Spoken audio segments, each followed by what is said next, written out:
ఎవరికా sir ఒక్కసారి రమ్మని చెప్పు. ఆనాటి రోజులు తీసుకొస్తా అని చెప్పిండు. ఎవరికి ముఖ్యమంత్రి 3 ఫీట్లు ఉన్నాడనే ఆయన ముఖ్యమంత్రి అంటే సిగ్గు చెట్టు ఉన్నది. కావాలని ఓటేసుకొని చెప్పు తీసుకొని దానికోసం వస్తుంది మాకు. కాంగ్రెస్ పార్టీ కార్యకర్తనే ఇలా సర్పంచ్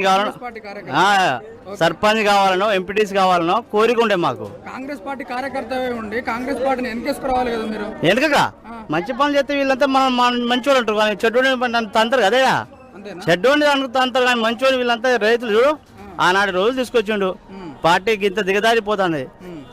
ఎవరి మీద ఏం చేసుకుంటాను అనుకున్నాను కావాలని. ఇప్పుడు వర్షం వస్తుంది, ఇప్పుడు నీడ లేదు, నీడ వేసుకోవాలి కదా. ఊరియా బస్తా లావని తెలుసు, ముందుగానే వెళ్ళుకోవాలి కదా. పాపం కేసీఆర్ సార్ని అబద్ధం ఆడొద్దు.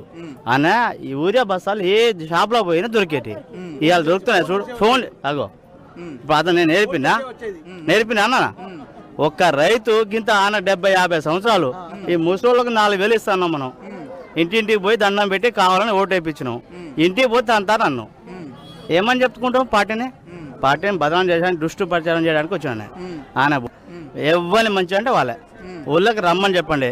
ఆయన ఏదో పరిపాలన ఏదో ఆయన పాముదల పంటాడు, ఈయన భీముదలు అంటాడు. అన్ని ముచ్చట్లు అన్నీ పొట్టిండా కుటుంబ ముత్తలండి. ఆయనతో సావదు కావదు పనులు కావు. టింగు రైతు బంధు పడ్డాయి. 5 ఎకరాలు నాకుది. ప్రతి సంవత్సరం 2 సార్లు రైతు బంధు పడేది. కేసీఆర్ సాబ్ హ్యాండ్ సాబ్ కాదంటలే. కానీ ఇవాళ ఇంత దిగజారిపోవడం పార్టీని రాబోయే రోజుల్లో ప్రజలే నమ్మరు. ప్రజలు అయిపోయింది. పార్టీలే గిట్లేదు అంత